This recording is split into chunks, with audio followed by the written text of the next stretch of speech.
Bonjour Laurent Delmas, bonjour, bienvenue à cette nouvelle masterclass en ligne de Cannes Cinéma. Nous sommes ravis de vous recevoir aujourd'hui. Vous allez nous parler du film Les 400 coups de François Truffaut. Vous nous avez parlé déjà de différents films de François Truffaut, on vous remercie. Et donc là, ça va rajouter à vos propos justement pour la découverte de François Truffaut. Vous êtes producteur d'émissions sur France Inter, critique de cinéma sur France Inter et vous êtes auteur de l'ouvrage L'histoire du cinéma chez Larousse, directeur de l'ouvrage d'ailleurs, puisqu'il y a plusieurs auteurs, il me semble, et vous êtes auteur vous-même d'un livre qui vient de paraître, qui s'appelle Depardieu hors norme, chez Larousse également. Et donc, je vous laisse la parole, Laurent Delmas. Merci encore d'être avec nous. Bonjour Aurélie, bonjour à toutes et à tous. Merci d'être là aussi, vous. Voilà. Et puis, effectivement, pour cette nouvelle approche de l'œuvre de François Truffaut, avec ce film Les 400 coups, sur lequel on se demande un peu même s'il est encore possible de dire des choses nouvelles et intéressantes. Je vais essayer nouvelles, je n'y crois pas, intéressantes, je vais vraiment m'y efforcer, mais c'est vrai que c'est un film qui est devenu vraiment absolument culte, que beaucoup d'entre nous ont vu évidemment et que les jeunes générations découvrent avec énormément de plaisir en général. Et c'est un film fondateur, on verra à bien des égards, non seulement parce que c'est évidemment le premier film, le premier long métrage plus précisément de François Truffaut, parce que ça a initié aussi la fameuse saga des Antoine Doinel avec Jean-Pierre Léaud en acteur récurrent, et que ça ouvre effectivement la belle filmographie de François Truffaut. Alors, le film date de 1959, et à l'époque, je tiens à le dire, François Truffaut a 26 ans, ce qui est quand même, ce qui en fait quasiment c'est un jeune homme, et véritablement signer un premier long métrage à cet âge-là, et un premier long métrage de cette qualité, c'est vraiment un coup d'essai qui est, comme on dit, un coup de maître, mais là vraiment pour le coup, l'image est tout à fait juste. Alors, peut-être qu'on peut dire que l'aventure cinématographique des 400 coups a commencé avant, je dirais 2 ans avant, très précisément peut-être le 17 novembre 1957, date très précise à laquelle sort le premier film de François Truffaut réellement, qui est Les Mistons, mais c'est un court métrage, comme on dit, c'est-à-dire que ça n'a pas la longueur d'un long métrage, mais néanmoins, cette sortie est très importante parce qu'elle donne à François Truffaut l'occasion évidente de quitter ses habits de critique de cinéma pour rejoindre la grande famille des cinéastes, avec en plus l'intérêt, si je puis dire, que le film, même dans son format court, qui n'est pas un format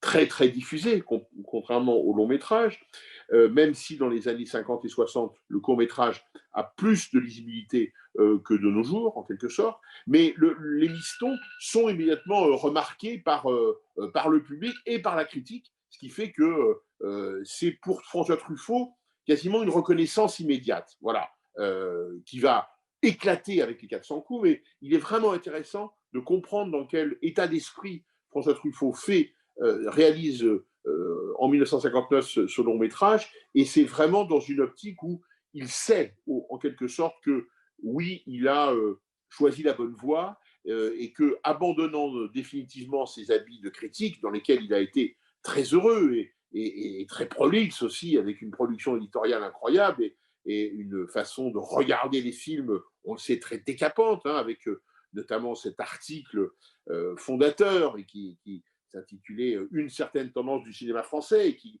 consistait pour lui à tuer le vieux cinéma français.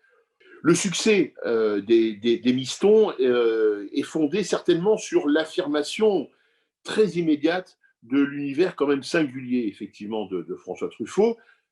Il disait, au fond, le cinéma pour moi, il a dit ça à un moment donné de sa carrière, pas immédiatement, mais il a eu cette formule tout à fait éclairante. Pour moi, le cinéma, mon cinéma, mes films, c'est les femmes et les enfants d'abord. Donc, c'est une formule très éclairante qui vaut déjà pour les Mistons, parce que les Mistons, c'est l'histoire de quelques garnements des enfants qui embête une jeune femme qui est Bernadette Lafont. Ils embêtent le couple qu'elle forme avec son ami, mais la figure centrale, elle est féminine, puisque même elle restera seule à la fin du film. Et c'est Bernadette qui motive énormément la malice et la méchanceté presque de ses enfants. Donc, dès le départ, adaptant une nouvelle de Maurice Ponce, François Truffaut fait des femmes et des enfants, comme il le dit, l'un des objets fétiches de son cinéma, et marque sa prédilection pour ses femmes et pour ses enfants. Alors, les 400 coups, évidemment, vont dans ce sens-là, puisque, évidemment, il y a des enfants, il y a au moins un enfant, un jeune garçon, son ami, et puis il y a des classes entières qu'on voit, et il y a une femme, on va évidemment y revenir, qui est la mère d'Antoine Doinel, qui n'est pas forcément une figure féminine positive, contrairement à d'autres femmes dans le cinéma de François Truffaut par la suite, mais au moins qui est une figure féminine qui est extrêmement importante, et les 400 coups ont comme personnage principal ce couple formé en quelque sorte par une mère et son fils. Alors, le financement des 400 coups, parce qu'à l'époque, évidemment, quand même, François Truffaut n'est encore pas le cinéaste qu'il va devenir, et le financement d'un film est toujours un problème. Il obtient ce financement modeste des 400 coups grâce à son beau-père, Ignace Morgenstein, qui est le père donc, de la femme de Truffaut, Madeleine. Et ce père est dans le cinéma, il est producteur, distributeur extrêmement important. C'est quelqu'un qui a une longue carrière déjà et qui a produit beaucoup de films. Même s'il n'aime pas énormément ni les mistons d'ailleurs, ni le scénario dont lui parle Truffaut, en bon beau-père, il finance les 400 coups sur la base d'un scénario dont il est assuré qu'il ne coûtera pas trop cher à réaliser, à peu près le tiers du coût normal d'un film de l'époque, c'est ce qu'on peut dire désormais. Donc, il faut le savoir, les 400 coups, c'est vraiment pas un gros budget, c'est un film qu'on dirait modeste de nos jours. Alors, à la base du scénario des 400 coups, il y a un texte de François Truffaut qui s'appelle La fugue d'Antoine, preuve si besoin était que au moins l'identité, au moins l'état civil du jeune Antoine Doinel était inscrit en quelque sorte dans le marbre dès le texte fondateur qu'on connaît, mais qui n'a pas donné lieu à un film, qui s'appelle juste La fugue d'Antoine. Mais c'est ce texte-là que Truffaut, d'ailleurs, destinait peut-être plutôt à être un sketch dans un film à sketch sur l'enfance, dont les mistons auraient pu être un élément et La fugue d'Antoine un autre. Il a longtemps hésité à privilégier cette forme courte de plusieurs récits distincts pour raconter l'enfance et la première adolescence au cinéma. Et puis, il se trouve, ce sont les hasards comme ça de l'écriture, qu'effectivement, il va abandonner cette idée d'un récit court et privilégier le long métrage avec ce qu'il définira lui-même comme la chronique de la 13e année. Ce seront ses propres propos, si je puis dire, en les bâtissant ses souvenirs à la fois sur cette chronique, en bâtissant cette chronique à la fois sur ses souvenirs d'enfance, sur ses souvenirs intimes, personnels, et par ailleurs, en faisant appel aussi à de la fiction. Il ne s'agit pas du tout de dire que les 400 coups est une sorte d'autobiographie pure de François Truffaut, ça ne serait pas ni raisonnable ni pertinent, mais donc il y aura une part de fiction, et que, alors pour le coup, pour élaborer cette part de fiction, Truffaut, en quelque sorte, j'allais dire, ne se fait pas totalement confiance, ou en tous les cas, estime qu'il n'a pas forcément tous les outils nécessaires pour le faire, et que donc il faut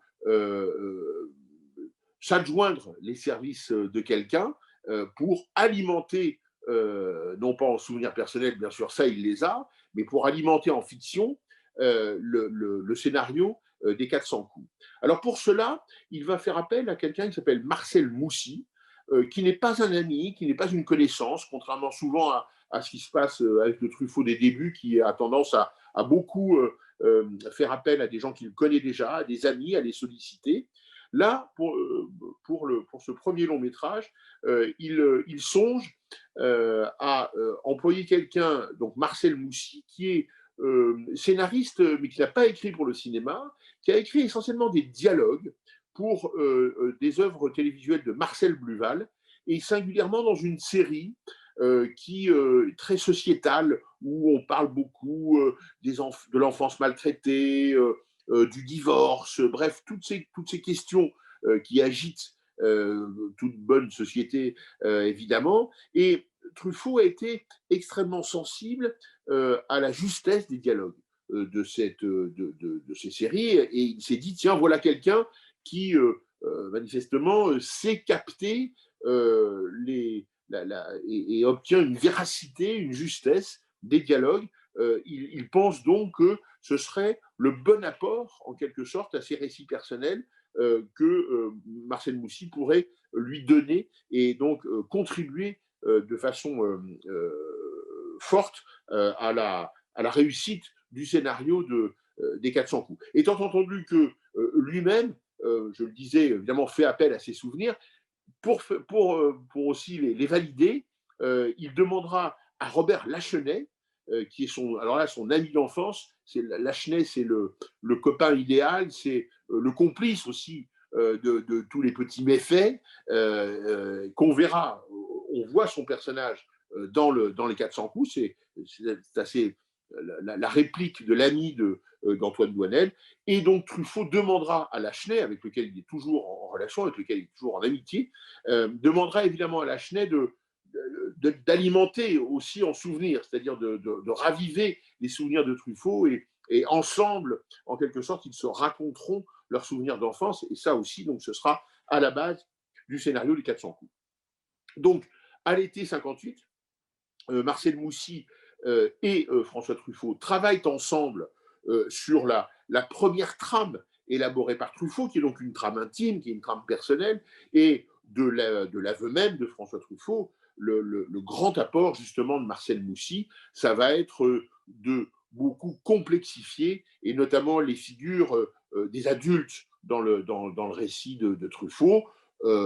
Moussy dit que les adultes étaient vraiment caricaturés par Truffaut, et que ça ne tenait pas la route si on voulait un tout petit peu quand même qu'il y ait un regard justement certes forcément subjectif, mais quand même avec un petit peu de vraisemblance. Donc Moussy va apporter en quelque sorte de la vraisemblance dans les portraits d'adultes, notamment élaborés par Truffaut. Et du coup, eh bien, ce qu'on peut dire, c'est que les dialogues de 400 coups sonnent justes. Et ça, de ce point de vue-là, c'est certainement dû en grande partie à l'écriture de Marcel Moussy.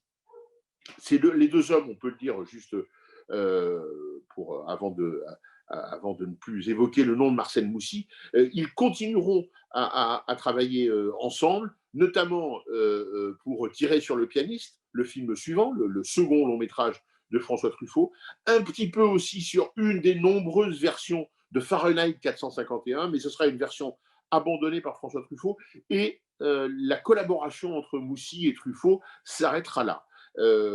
Au grand regret, il faut bien le dire, de Marcel Moussy, qui aurait aimé continuer, mais manifestement, du côté de Truffaut, il y avait le sentiment que, eh bien, il avait pris le meilleur de ce qu'il pouvait prendre, de ce qu'il pouvait attendre de Marcel Moussy, et en dépit de plusieurs appels du pied de Moussy tout au long de sa vie, la collaboration ne reprendra pas.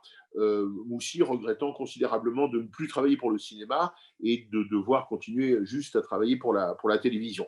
Il y a comme ça des collaborations qui, au fond, sont des collaborations d'une fois, essentiellement. C'est certainement le cas pour la rencontre entre Marcel Moussy et François Truffaut sur les 400.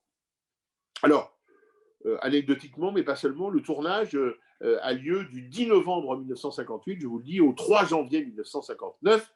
Si on le note, c'est quand même pour dire que c'est un tournage en hiver, C'est un tournage donc sous un temps qui n'est guère clément, et ça a d'autant plus son importance que, bien évidemment, c'est un tournage qui se fera exclusivement en décor naturel. Pourquoi? Pour deux raisons. D'abord pour des raisons budgétaires, économiques. Ça coûte moins cher que les studios, ça coûte beaucoup moins cher que les studios, et le budget du film est tel qu'il faut impérativement le contenir et faire en sorte que le film ne coûte pas trop cher pour ne pas trop dépenser l'argent de beau papa, et que par ailleurs, comme quoi voilà, le côté pratique va avec le côté théorique, c'est aussi l'une des revendications, l'un des mots d'ordre plus précisément de la nouvelle vague, à savoir quittons les studios et retournons dans la rue, quittons l'artifice et allons voir du côté de la vraie vie ce qui se passe dans les rues de Paris, sur les plages normandes, dans la nature, dans la campagne, mais faisons en sorte que nos films reflètent les décors naturels. Bon, et ça, c'est évidemment une grande revendication de la nouvelle vague, et que Truffaut applique avec évidemment la contrainte budgétaire, mais qu'il applique aussi avec la certitude d'avoir raison en quelque sorte, et que cette théorie correspond bien à une pratique qu'il a envie d'avoir par rapport au cinéma. Alors, l'équipe est évidemment réduite pour dire les choses très simplement, à cause de ces raisons budgétaires pour le coup. Un mot quand même sur le choix peut-être du plus prestigieux des collaborateurs, c'est Henri Dequet, grand chef opérateur de l'époque, qui avait commencé sa carrière avec Jean-Pierre Melville, en la poursuivant notamment avec Chabrol, ami évidemment de François Truffaut. Et c'est important de le dire, parce que là, pour le coup, Truffaut se dote d'un collaborateur qui est d'extrême qualité, et autant l'image des Mistons, il faut le dire, souffrait de quelques imperfections, autant l'image des 400 coups est une image absolument maîtrisée d'un point de vue de la photo, d'un point de vue technique, et de ce point de vue-là, le résultat est certainement à la hauteur de ce que voulait François Truffaut, et le place tout de suite dans une catégorie de films qui ne sont en rien amateurs, mais qui ont au contraire toutes les vertus du film professionnel. Et fort de cette collaboration avec Dequet, il fait un choix assez radical, très pertinent, très intéressant en tous les cas, pour l'image et pour son format. Il choisit le cinémascope. Pourquoi c'est à la fois radical et intéressant?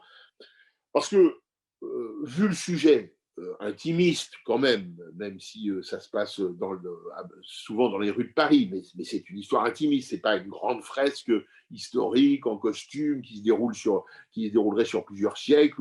Bon, donc on voit bien que le format du cinémascope n'est pas celui auquel on peut penser immédiatement pour ce genre d'histoire. Mais comme le scénario induit de tourner le film dans un Paris qui est, à l'époque, le Paris notamment du 9e arrondissement, la place Clichy, c'est un Paris, il faut dire les choses très clairement, c'est un Paris très populaire, plutôt sombre, plutôt crasseux, hein, il faut pas avoir peur des mots, c'est pas un Paris rutilant, c'est pas le Paris des Champs-Élysées, du 8e arrondissement, etc.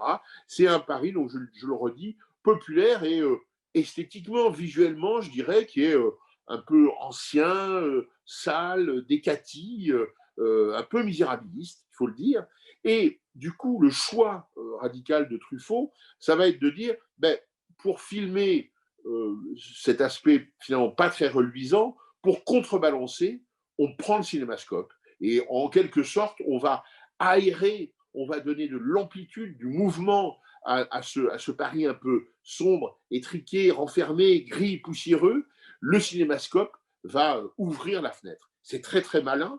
Ça marche effectivement, je crois, de mon point de vue en tous les cas, ça marche très bien, et c'est un choix absolument pertinent d'avoir choisi cet écran très large qui, en quelque sorte, fait exploser le côté étouffant que pourraient avoir les décors choisis par Truffaut. Puisqu'on en est au tout début du tournage, un petit mot qui n'est pas sans importance. dans les tout premiers jours de ce tournage, Truffaut apprend avec énormément de chagrin et de tristesse la mort d'André Bazin.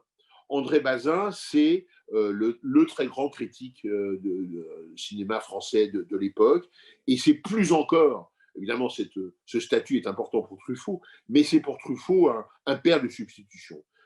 André et Janine, son épouse, ont véritablement recueilli François Truffaut quand il était justement le petit voyou des 400 coups à qui on effectivement à qui on promet parfois, sinon la prison, du moins le centre de rééducation.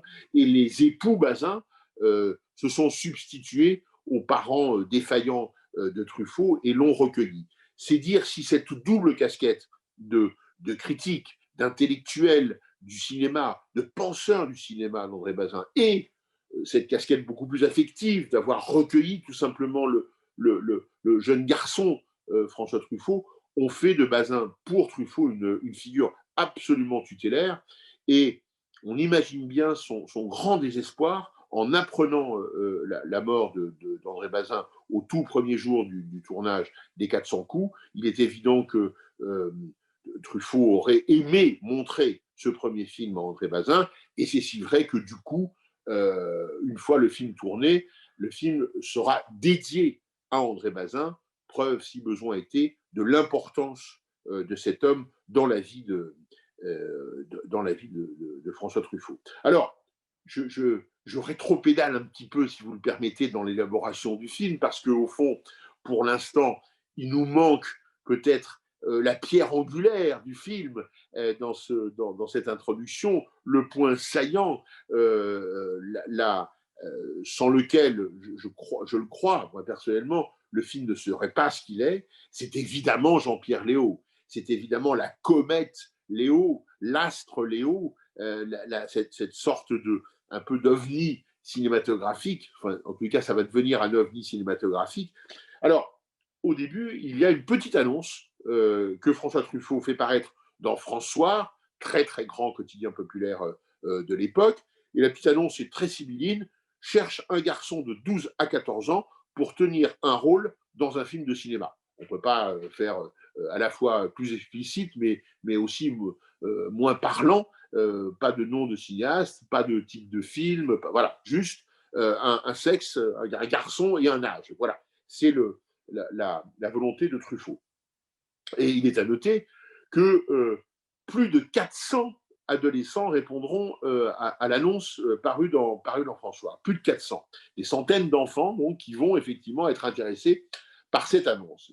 Et il se trouve que, dans le même temps, des amis recommandent à François Truffaut, me recommandent vraiment, le fils d'un assistant scénariste qui s'appelle Pierre Léaud, c'est le fils de Pierre Léaud, et d'une actrice, Jacqueline Pierreux. Et ce fils, vous l'avez compris, s'appelle Jean-Pierre Léaud. Il est recommandé à Truffaut. Il a juste tenu jusqu'alors un petit rôle dans une fiction télé, mais c'est tout. Donc il est vraiment très très frais et très novice en matière de cinéma et d'acteur tout simplement. Et Truffaut, bien sûr, rencontre le jeune garçon. Il n'y a pas de, on le lui recommande, donc il n'y a pas de raison de ne pas s'y intéresser. Et il est assez clair de l'avis de tout le monde que Truffaut tombe immédiatement sous le charme de ce jeune garçon qui a, lui-même le dit dans les essais, qui a de la gouaille, comme il dit, avec ce mot assez quand même choisi en tous les cas. Et c'est assurément en partie cette gouaille qui séduit absolument Truffaut. Alors, il faut quand même que, dans un premier temps, Truffaut doit aller un peu aussi contre ce que certains échos lui disent de Jean-Pierre Léaud, parce que par exemple, le directeur du collège de Pontigny dans l'Yonne, ou le collège privé de Pontigny dans l'Yonne, où le jeune turbulent Jean-Pierre Léaud a été envoyé pour essayer de le calmer un peu, le directeur écrit à Truffaut que, je le cite, il s'agit d'un élève instable, désinvolte, arrogant et indiscipliné. vous voyez en quoi c'est quand même pas le brevet de bonne conduite qui est délivré par le directeur de ce collège à son élève Jean-Pierre Léaud. Mais il se trouve de l'avis de tous ou des témoignages de l'époque que certes tout cela est vrai, c'est-à-dire que c'est un garnement, c'est un sale garçon, comme on dirait, mais il se trouve, parce que rien n'est simple dans la vie, qu'il est aussi cultivé, qu'il est aussi généreux, qu'il est aussi brillant, qu'il sait très très bien écrire, il a une très belle plume pour quelqu'un de son âge. Tout cela, évidemment, ne peut qu'entrer en résonance avec François Truffaut, parce que, à la limite, c'est presque un portrait presque craché de Truffaut, cette ambivalence, ce côté voyou brillant, ce mélange de talent, de qualité artistique en jachère, qui sont là prêtes à éclore, et puis quand même ce côté effectivement quasiment délinquant, ce goût de la pagaille, de l'indiscipline, de renverser un peu les tables et les chaises. Truffaut se retrouve incontestablement, et dans ce moment où il est en train de bâtir, de partir à l'aventure de ce film, où évidemment, où ses propres souvenirs, on l'a vu, jouent un grand rôle, pas le rôle unique et central, mais joue un grand rôle, il est bien évident que Truffaut ne peut être que séduit par ce jeune homme qu'il a en face de lui. Et alors, le casting a lieu quand même néanmoins, donc les 400 jeunes garçons défilent un par un devant Truffaut. Léo en fait partie, parce que pour autant la recommandation ne joue pas une sorte de blanc-seing. Donc Léo fait partie des 400. Il y a, comme il se doit pour tout casting, des écrémages successifs. Hein, on retranche, on retranche, on retranche, et au bout d'un moment, Truffaut en arrive à 6 prétendants, 6 jeunes garçons possibles pour jouer le rôle d'Antoine Doinel. Mais au fond, peut-être la partie était-elle déjà jouée, peut-être dans l'esprit, en tous les cas, de Truffaut. Il retient Jean-Pierre Léaud contre tous les autres, gardant juste Patrick Auffray, dont il fera le copain, le complice, le Robert Lachenay, de son Robert Lachenay à lui, il en fera le copain d'Antoine Doinel dans le film. Mais c'est bien Jean-Pierre Léaud qui est choisi, et évidemment, ce choix est très important. Se constitue alors un couple de cinéma dont on a finalement assez peu l'équivalent dans l'histoire mondiale du cinéma. On a beaucoup de Pygmalion, de réalisateurs et d'actrices, par exemple. Voilà, ce genre de couple, on connaît. Mais un couple comme ça d'un réalisateur qui n'est pas âgé, qui n'a pas 30 ans, et qui trouve en quelque sorte son image dans un jeune homme de 15 ans, et qui va non seulement faire un film avec lui, mais qui va en faire d'autres encore, et créer ensemble un personnage de fiction, quoi qu'il en soit, qui est Antoine Doinel. Ce parcours-là, il faut bien l'avouer, il n'a guère d'équivalent dans l'histoire mondiale du cinéma. Alors, je voulais vous lire cette citation de Truffaut, parce qu'elle elle montre bien le statut finalement de Truffaut, de Doinel et de Jean-Pierre Léaud. Comment tout ça s'accorde, comment ces trois-là vont former à eux seuls presque une galaxie, et en tous les cas inventer un personnage. Voilà ce que disait Truffaut. Je crois qu'au départ, il y avait beaucoup de moi-même dans le personnage d'Antoine. Ça, c'est pas douteux. Je rajoute. Mais, je reprends la citation, mais dès que Jean-Pierre Léaud est arrivé, sa personnalité, qui était très forte, m'a amené à modifier souvent le scénario. Je considère donc qu'Antoine est un personnage imaginaire qui emprunte un peu à nous deux. Voilà, je crois que c'est très très bien résumé, et ça clôt un peu les débats microscopiques ou picrocolins autour de qui est qui fait quoi, quelle part chacun, etc. Ce que dit Truffaut est très clair, c'est que le personnage d'Antoine Doinel, c'est Truffaut plus Léaud égale Doinel, qui du coup prend une dimension singulière qui existe en lui-même et qui n'est pas juste alors soit Truffaut, soit Léo, et qui n'est pas non plus juste l'addition, qui sera impossible, des deux, mais qui devient, dans cette espèce d'alchimie, qui devient un être singulier, un être à part entière. Et une alchimie dont on voit bien qu'elle est interactive, c'est-à-dire que Truffaut n'a pas seulement ce statut un peu de marionnettiste qu'a quelque part un cinéaste quand il invente un personnage et qu'il le fait jouer par un acteur. On est au-delà de la marionnette et du marionnettiste. On est dans une sorte de création à deux et qui est aussi une création à trois parce que à la fin de ce premier film, à la fin des 400 coups, le personnage inventé, le personnage d'Antoine Doinel, aura son statut propre, sa vie autonome, et que c'est bien lui, et non plus ni Truffaut ni Léo, qu'on verra évoluer dans Baiser volé, puis Domicile conjugal, j'oublie aussi Antoine et Colette, et pour terminer, avec L'amour en fuite. Voilà en quoi c'est effectivement une rencontre passionnante d'un point de vue à la fois cinématographique et humain, il faut bien le dire, tant elle est singulière dans l'histoire du cinéma, et tant la construction que ces deux personnes feront avec ce personnage sera tout aussi passionnante et singulière. Alors, bien évidemment, on ne peut pas, personne n'écarte l'idée que les 400 coups contient, recèle, met en avant une partie autobiographique, intime de la jeunesse de François Truffaut. Il y a certains épisodes qui sont, oui, voilà, très, très en adéquation avec ce que lui-même a vécu, ne serait-ce qu'évidemment sa situation familiale avec cette vie avec sa mère biologique et ce beau-père qui n'est pas son père biologique, mais qui a accepté de l'adopter, et cette vie compliquée, on va dire avec eux.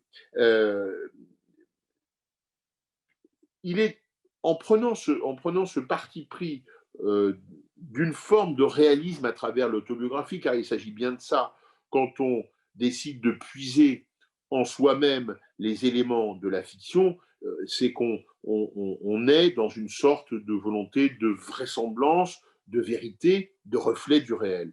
Et ça nous amène évidemment à l'une des racines,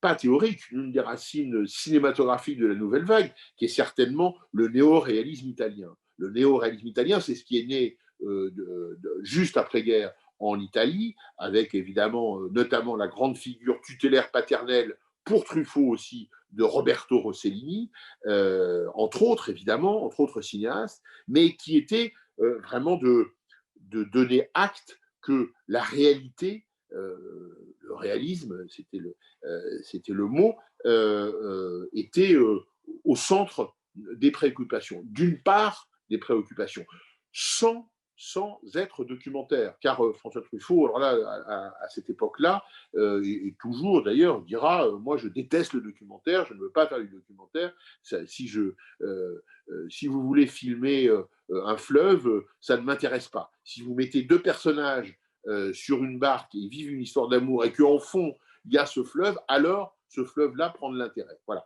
Mais le fleuve en lui-même, pour moi, n'a pas d'intérêt. Là-dessus, François Truffaut a toujours été d'une clarté évidente. Alors, les éléments du réalisme, ils sont là, hein, dans le film, dans les 400 coups. Il n'y a pas besoin de les chercher beaucoup. L'école, la maison, la rue, le comportement des élèves et celui des professeurs, la relation aux parents, j'en parlais bien évidemment, la relation à l'autorité, qui est si importante dans la caractérisation du personnage d'Antoine Doinel, précisément le caractère rebelle d'un enfant turbulent et marginalisé, tout cela agrège des éléments réalistes et auxquels d'ailleurs, c'est une dimension importante, auxquels le public peut parfaitement s'identifier. C'est-à-dire que ce dont parlent les 400 coups au public de l'époque, mais au fond, je crois qu'un certain nombre de propos restent parfaitement intemporels et universels, donc nous parlent quasiment tout autant qu'à l'époque.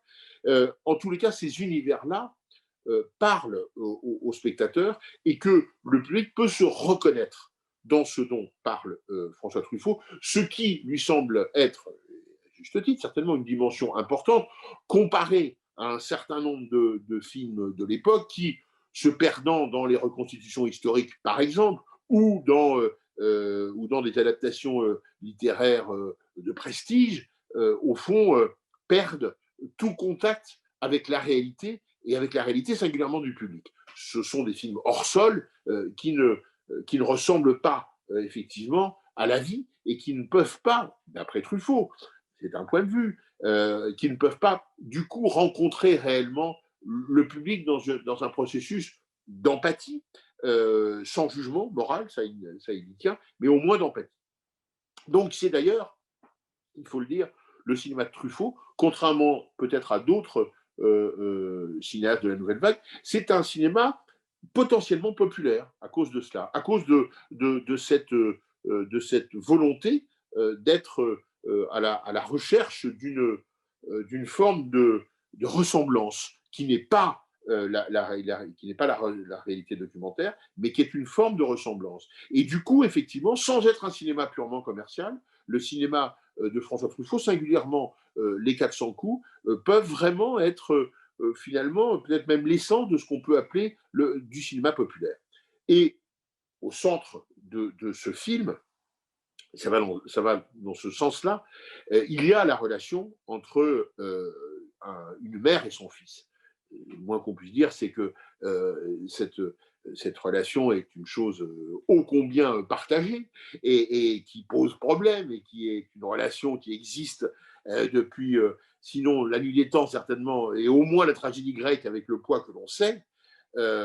Douanel est clairement troublé par la beauté et la sensualité de sa mère, mais elle le repousse, ce qui est en quelque sorte d'ailleurs son devoir de mère et d'adulte, mais elle le fait de telle façon que Douanel s'en trouve trop malheureux en quelque sorte, et que ces dérives sont le fruit de ce qui n'est pas de ce qui n'est pas seulement pour la mère une façon de marquer les limites, mais de rejeter un peu cet enfant. Et c'est de ce rejet-là, de ce rejet maternel évidemment, que naissent un certain nombre de comportements de Douanel, et on peut là penser pour le coup que, une fois encore, c'est chez Truffaut, pardonnez-moi, le souvenir de ce que l'indifférence maternelle a provoqué chez lui. Voilà ce qu'on peut dire sur le cœur battant, affectif, à vif, pour le coup, pour Truffaut, des 400 coups. Alors, du coup, effectivement, c'est le portrait d'un rebelle, c'est le portrait d'un révolté, c'est le portrait de quelqu'un qui n'aime pas la société qu'on essaye de lui imposer, et donc qui fait des bêtises pour se rebeller. Alors attention, ne faisons pas de François Truffaut une sorte de cinéaste politique, auteur d'un brûlot qui serait comparable, et ce qui n'est pas un jugement de valeur, à d'autres cinémas à la même époque d'ailleurs, ou un peu plus tard dans les années 60, qui sera un cinéma de contestation, un cinéma de revendication, un cinéma de combat. Ce n'est pas le propos de Truffaut. Truffaut est beaucoup trop individualiste pour mener ce genre de combat. Son regard est absolument subjectif.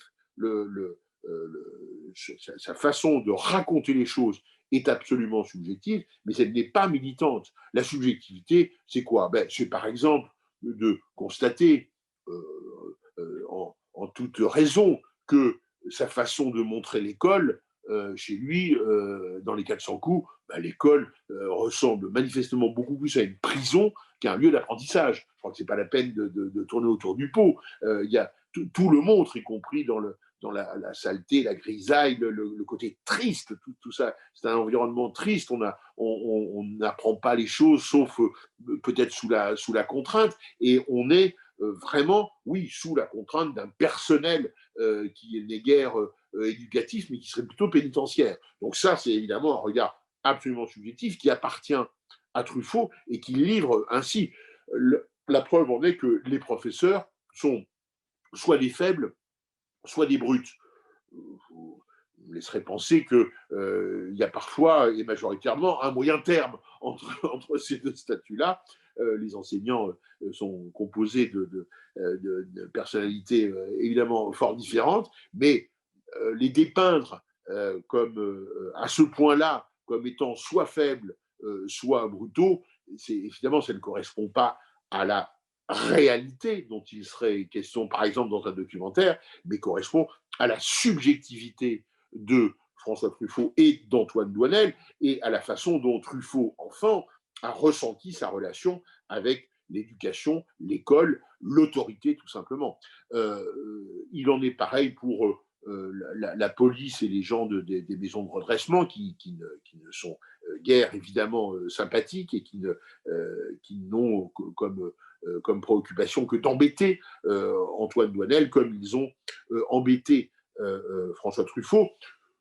Globalement, les adultes ne sont guère bien traités dans le film. Hein, si on y réfléchit, il y a peut-être la psychologue que rencontre à un moment le jeune Antoine qui sort du lot et qui est doué d'une humanité certaine, en relation bien évidemment avec son métier. Ce serait quand même paradoxal si il rencontrait une psychologue qui soit aussi brutale que les enseignants, mais quoi qu'il en soit, c'est un peu presque l'exception qui confirme la règle, cette psychologue dans le paysage. Et c'est symptomatique de le noter. Et en plus, c'est une femme, ce qui, je pense, est assez intéressant parce que, effectivement, la majorité des adultes sont des hommes, en l'occurrence, et que, effectivement, quand il y a une adulte douée un peu d'humanité, c'est une femme. Alors, le contrepoint de tout cela, le contrepoint de ces adultes, de ces profs, de cette école, de ces centres de rééducation, le contrepoint, il n'y en a pas beaucoup, mais ils existent évidemment dans le film. Et c'est notamment, point central, l'ami d'Antoine Doinel, le jeune René, qui est dans la vraie vie de François Truffaut, qui s'appelle à l'époque Robert Lachenay, avec lequel, donc je le répète, François Truffaut faisait ses 400 coups à lui. Et donc, dans le film, Truffaut a évidemment tenu à ce qu'il y ait comme ça cette notion d'amitié masculine, juvénile, très très importante. On sent que, et pour l'un et pour l'autre, c'est une sorte de rempart, de filtre avec des réalités qui n'acceptent pas, les réalités des adultes qui ne l'acceptent pas, et cette amitié est extrêmement soudée. Elle se soude évidemment encore plus à l'aune des bêtises qu'ils font, à l'aune des menus larcins qu'ils commettent, à l'aune de cette complicité qui fait que quand ils croisent un curé, ils disent en chœur bonjour madame. Voilà, des incongruités de ce type-là et des petits manquements aux règles sociales qui font qu'ils s'en donnent à cœur joie, évidemment, tous les deux. Alors, cette notion d'amitié masculine, dans le cinéma de Truffaut, qui est un cinéma tellement féminin, avec des personnages féminins tellement plus en avant que les personnages masculins en général, mais quand même, il faut noter que c'est une dimension qui réapparaîtra dans les films de Truffaut, où il est question beaucoup évidemment de l'amour entre les hommes et les femmes, mais l'amitié masculine est une dimension qui ne disparaît pas, et je crois qu'il faut à chaque fois repenser à cette amitié entre Robert Lachenay et entre le jeune Lachenay et le jeune Truffaut pour remettre en perspective ce qui peut se passer dans certains films ultérieurs. On pense bien évidemment à l'amitié très très forte entre Jules et Jim, héros du film du même nom, mais aussi des allusions très importantes à l'amitié, même si elle se fracasse, à l'amitié masculine, dans La Chambre verte, par exemple. Donc c'est une figure que Truffaut n'abandonnera pas tout au long de sa carrière de cinéma, et on verra comme ça des amis. Il y a aussi une amitié très forte, même si elle est fracassée, dans l'ultime film de François Truffaut, Vivement Dimanche, entre Lodenbach et Trintignant. Voilà, il y aura comme ça des récurrences tout au long de la carrière. Alors heureusement, au fond, ce que porte en quelque sorte ce contrepoint de l'amitié masculine entre les deux jeunes garçons, c'est que, alors du coup, ensemble, ils vivent des moments de joie. Et c'est très clairement dit dans le film, quand ils vont au cinéma, au Gaumont Palace, voir comme par hasard, évidemment, un film de Jacques Rivette, le copain de François Truffaut, quand ils vont assister à un spectacle de Guignol, à une fête foraine, etc. Là, il y a des moments de joie, des petites percées où le fait manifestement d'être ensemble, d'être avec son ami, permettent à Douanel de respirer, d'être le jeune garçon qu'il pourrait être sans les différentes contraintes qu'il estime se dresser contre lui, la famille, l'école, la police, la société contraignante, etc. Alors, il y a une autre constante dans l'œuvre de Truffaut qui est assez présente dès les 400 coups et dont il faut parler parce que ce sera un thème qui prendra même beaucoup plus d'ampleur encore dans les films suivants, mais cette dimension est là et je crois qu'il faut en dire deux mots, c'est pour aller vite l'écriture, la littérature, les livres. Alors, il y a, une fois plus, c'est évidemment pas L'homme qui aimait les femmes, où il s'agit de l'histoire de l'écriture d'un roman ou de souvenirs en livre. C'est pas Fahrenheit 451 qui s'intéresse à la façon dont un régime totalitaire s'attaque en priorité aux livres. C'est pas Jules et Jim, Les deux Anglaises et le continent, La mariée était en noir et quelques autres qui sont des adaptations de livres pour le cinéma. C'est pas un côté épistolaire qui a de très fort, soit dans Adèle H, soit dans La sirène du Mississippi. D'accord, mais néanmoins, Truffaut, dans les 400 coups, commence à semer ces petits cailloux blancs de son amour pour les livres. Et par exemple, Antoine Doinel dresse un petit hôtel à Balzac dans la petite partie de l'appartement familial qui lui est réservé, preuve de son intérêt pour la littérature, la littérature romanesque française. Il y a tout ce qui concerne l'école et l'écriture. Alors certes, c'est dans un environnement contraignant, mais néanmoins on voit bien que les allusions à l'écriture sont presque justement des petites bouffées d'oxygène. Il y a les rédactions que l'on fait, les récitations, évidemment, et puis ce moment qui est à la fois qui est terrible pour tout le monde, y compris pour Antoine Doinel, mais qui nous fait nous beaucoup rire comme spectateurs, où Antoine Doinel écrit un mot d'excuse pour pouvoir faire l'école buissonnière, et ce mot d'excuse va générer chez lui l'invention ensuite de la mort de sa mère. Il tuera sa mère oralement pour se justifier d'une absence. Bref, c'est une catastrophe absolue, mais cela indique que la valeur de l'écriture, pour Truffaut, c'est une valeur de refuge. C'est dans l'écriture qu'on remodèle, qu'on réinvente justement la réalité. Le mot d'excuse, c'est la réinvention d'une réalité. On ne veut pas voir la réalité telle qu'elle est, alors par l'écriture, par cette simple petite écriture, qui est un faux, mais peu importe, c'est de l'écriture, on s'invente un monde. Et le roman et le cinéma, bien entendu, c'est l'invention, vous le savez bien, d'un monde. Donc de ce point de vue-là, avec des allusions qui restent de l'ordre encore de l'allusion, effectivement, Truffaut bâtit ce qui sera un des piliers centraux de sa filmographie, la place du livre dans ses films. Un autre mot aussi quand même sur le décor, parce que le moins qu'on puisse dire, c'est qu'à de rares exceptions près, dans Jules et Jim notamment, on ne peut pas dire que Truffaut soit un peintre très attentif de la campagne et des grands paysages de la nature. C'est plutôt un cinéaste urbain. Et là, alors avec son premier film, il a une sorte de déclaration d'amour au Paris de son enfance qui est tout à fait patente. C'est le Paris du 9e arrondissement, grosso modo, à quelques exceptions près, mais c'est cela, c'est la place Clichy, les Batignolles pas loin, etc. Voilà, c'est ce Paris-là qu'il met en avant. Et d'ailleurs, vers la fin de sa vie, on a retrouvé une lettre à son pote Lachenay, dans laquelle il dit quelque chose de très, très émouvant sur cette géographie.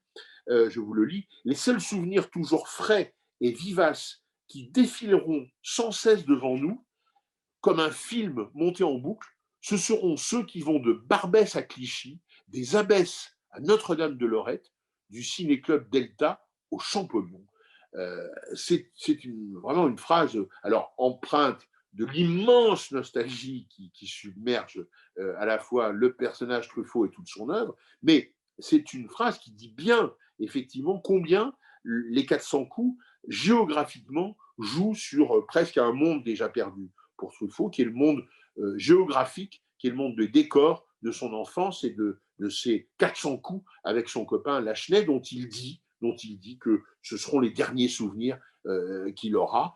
Ceux qui lui resteront, c'est, je trouve, une phrase évidemment extrêmement forte. Et de ce point de vue-là, le film Les 400 coups peut être étudié presque dans sa dimension géographique parisienne. Alors, Truffaut, à propos de cette adolescence qu'il montre dans le film, a dit un jour que c'était un mauvais moment à passer. Je trouve que c'est évidemment très intéressant de le dire.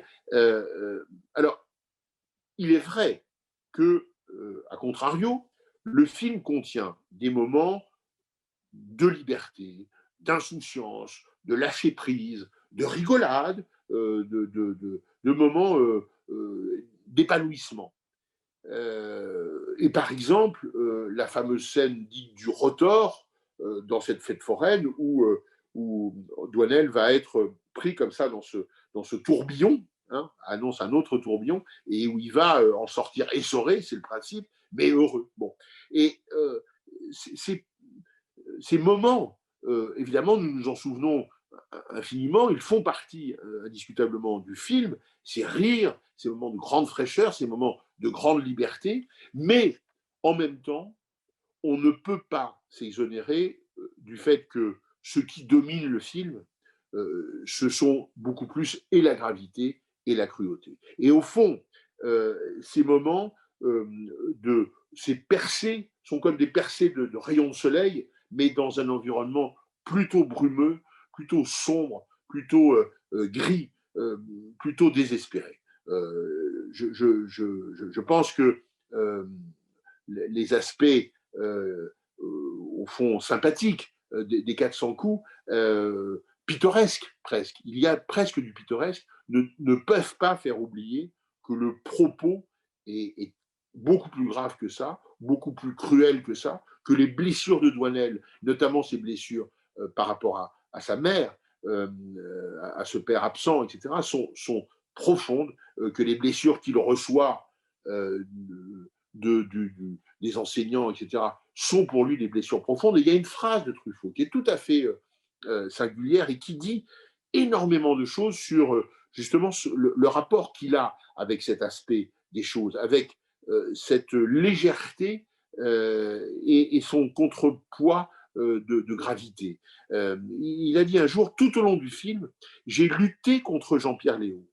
Il était formidable, mais sa hantise, c'était qu'il allait être antipathique et il voulait toujours sourire.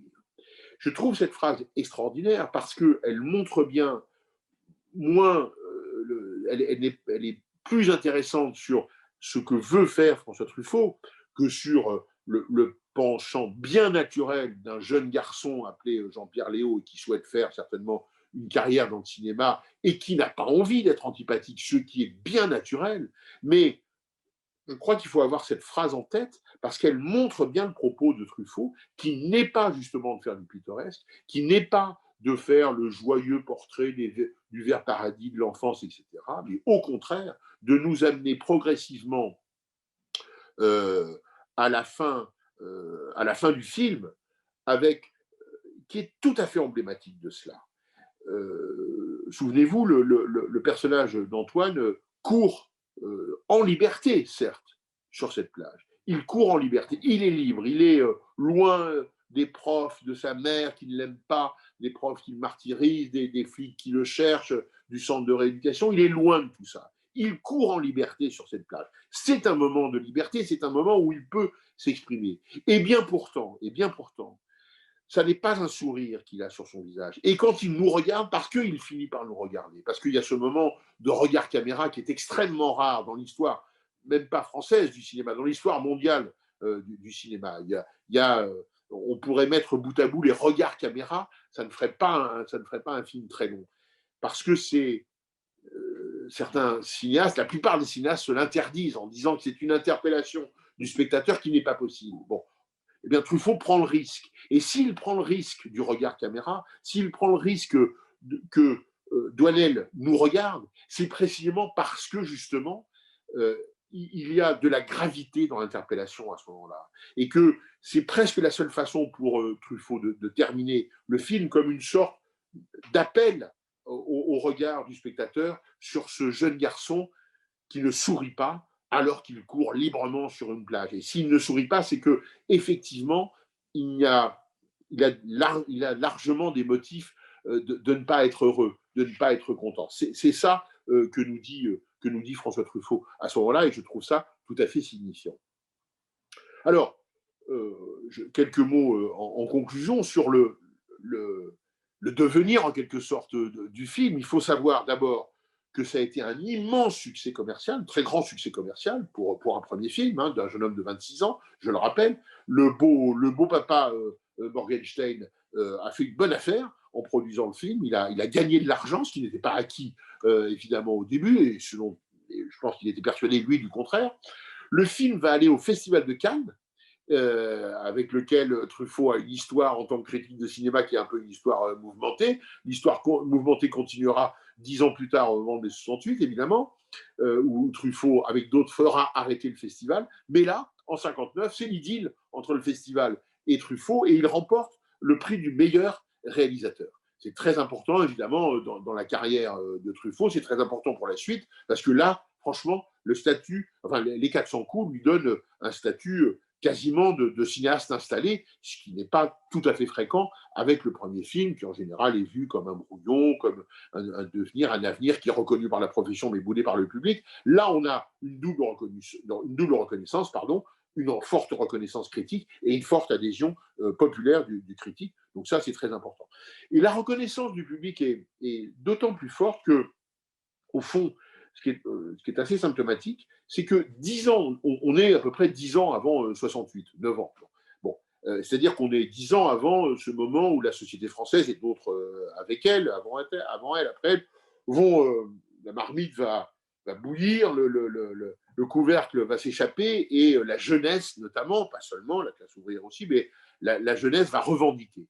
Eh bien, ce qui est très, très étonnant, c'est que, alors que, une fois de plus, je le répète, la volonté de Truffaut n'est pas militante, la volonté de Truffaut n'est pas politique. La volonté de Truffaut, c'est certainement un nanar dont on aurait peut-être même du mal à dire si c'est un nanar de gauche ou un nanar de droite. Mais peu importe. Mais en tous les cas, ça n'est pas un cinéaste combattant, ça n'est pas un cinéaste du militantisme. Et pourtant, les 400 coups vont être un véritable coup de cymbale dans le paysage français, et il va y avoir une campagne de presse, notamment, sur l'enfance malheureuse, sur l'enfant maltraité, sur aussi les relations parents-enfants, qui sera tout à fait symptomatique et je dirais et qui surprendra même d'ailleurs Truffaut par son ampleur et par les résonances que son film va avoir bien au-delà évidemment des cercles cinématographiques et des cercles pardonnez-moi, artistiques.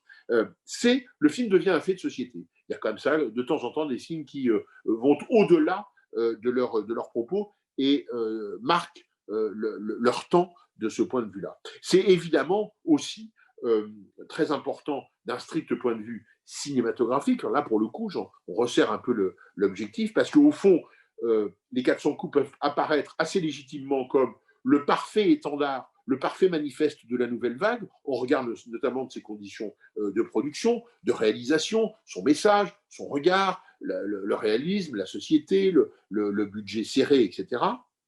Et il va avoir ce statut, effectivement, avec une reconnaissance internationale tout à fait importante.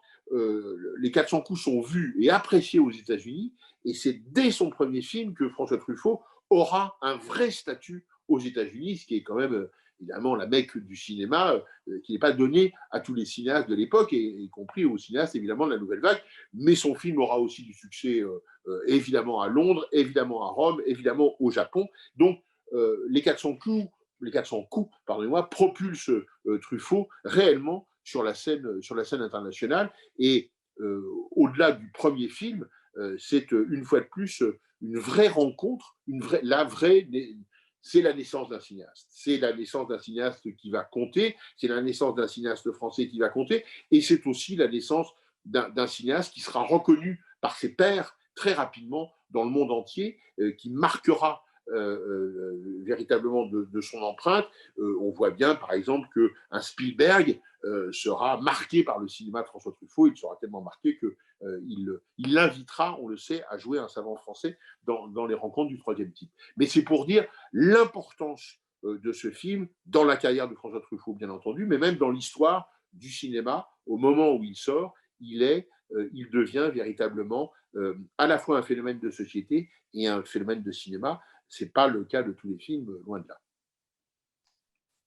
Merci beaucoup. Merci beaucoup, Laurent Delmas. Merci beaucoup. Merci, Aurélie. Merci. On se retrouve probablement pour une prochaine masterclass. Et avec grand plaisir. À très bientôt. Merci à vous.